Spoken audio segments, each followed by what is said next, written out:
Para sa ating mga SSS pensioners na nagtatanong kung para saan or kung anong purpose dito sa Annual Confirmation of Pensioners or ACOP, yan ang ating pag-uusapan sa video na ito. Hold up.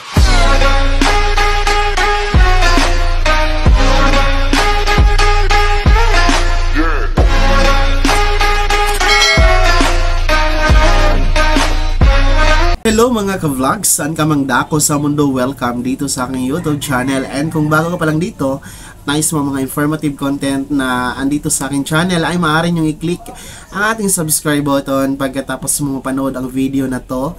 And maaari kayong maging miyembro dito sa aking channel at ma-enjoy ang mga perks na andito, gaya po ng free shoutout and priority shoutout at pag-pin na inyong mga comments sa pamamagitan po ng pag-click ng join button na nasa baba. Well, marami po ang nagtatanong regarding nga po dito sa ACOP ni SSS ay itong tinatawag na Annual Confirmation of Pensioners, no? Dahil nga po sa pagbabagong naganap effective March 2024 na nire-require na po ang lahat ng mga pensioners na may edad 80 years old pataas dito sa Pilipinas, maging nasa abroad, basta 80 years old pataas na SSS pensioner, ay required na po na magpa-ACOP mga ka-vlogs, no? Every birth month ng SSS pensioners or members mga ka-vlogs, no? Maging ito ay retirement pensioners, total disability pensioners, maging ng survivor or death pensioner, and maging ng mga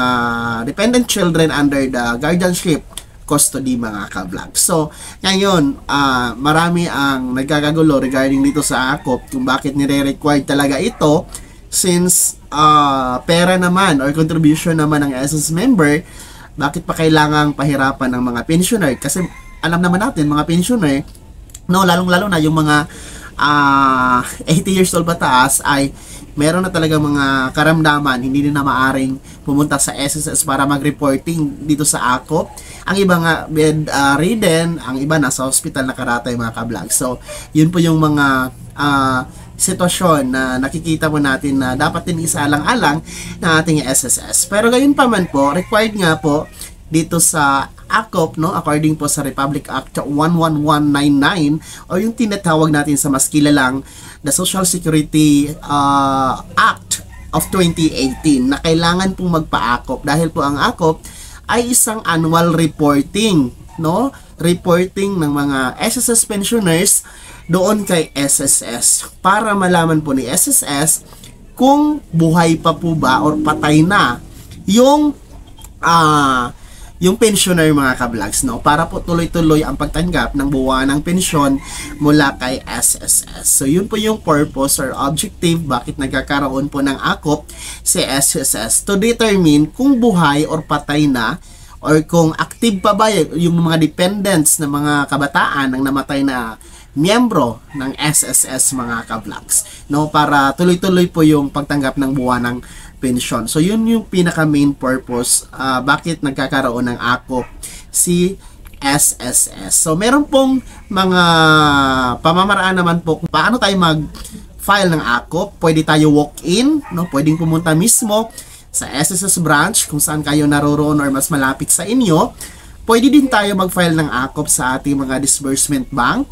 And pwede tayong mag-file ng ACOP through online, no? Sa pamamagitan po ng email, no? Kung nasa abroad kayo or wala kayong time na pumunta sa SSS branches mga ka-vlogs, ay pwede kayong mag-email ng inyong mga requirements. And pwede din tayong mag-request ng home visitation sa SSS kung gusto nyo pong magpabisita sa bahay nyo, lalong-lalo na yung mga bedridden na mga SSS pensioners. So, ilalagay ko na lang po ang mga link ng mga yan kung paano kayo mag-file online, kung paano kayo mag-file ng ACOP, no? Ilalagay ko ang mga link ng tutorial videos natin sa description ng video na to para sa mga hindi pa nakakapanood. So, yun po yung purpose ng ACOP and take note, ang pagpapa-ACOP ay every birth month ng pensioner, no? Kung retirement pensioner kayo, kung ano yung birth month nyo, dyan kayo dapat magpapa-ACOP. Halimbawa, January, every January of the year, no? Every birth month. Kung Total disability naman, ayan, every birth month din po ng pensioner. And kung death or survivor pensioner, dapat birth month nung namatay na SSS member or pensioner. And para po sa children dependent under the guardianship custody, ay birth month po ng namatay na miyembro ni SSS, mga ka-vlogs. So, wag nyo talagang kaligtaan na every month of birth month ng namatay na pensioner or ng SSS member, dyan kayo magpapaakop. Dahil kung hindi yan gagawin, ay pwedeng mahinto ang inyong buwanang pensyon mula kay SSS. Well, mababalik naman po yan after mahinto, pero mag-aantay pa kayo ng 2 hanggang 3 buwan, no, bago mabalik ang inyong pensyon once kayo ay magpapaakop, mga ka-vlogs. So, ulitin ko, ang main purpose ng AKOP is to determine kung buhay pa ba si pensioner or patay na, or kung active pa ba yung mga dependent children, no, sa mga dependent children under guardianship custody, mga ka-vlogs. So, ayun po yan sa Republic Act 11199.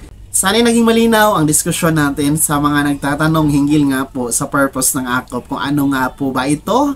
Kung hindi ka pa nakasubscribe dito sa aking YouTube channel, ay maaari nyo i-click ang ating subscribe button na nasa baba. Huwag nyo kaligtaan na i-turn na ng notification bell, ilagay mo sa all para updated ka sa mga bagong videos na i-upload ko. And maaari mo din i-like ang video na to kung meron pa kayong mga katanungan at iba pa mga komento at mga suggestion na gusto nyo ipatopic sa atin, ay maaari nyo i-komento sa comment section na nasa baba. And paki-follow na din po sa aking official Facebook page na nasa screen nyo. Muli po, ito si Daniel Timpawa na nagsasabing, kung tunay kang kaibigan, please, pautang naman dyan. Bye-bye!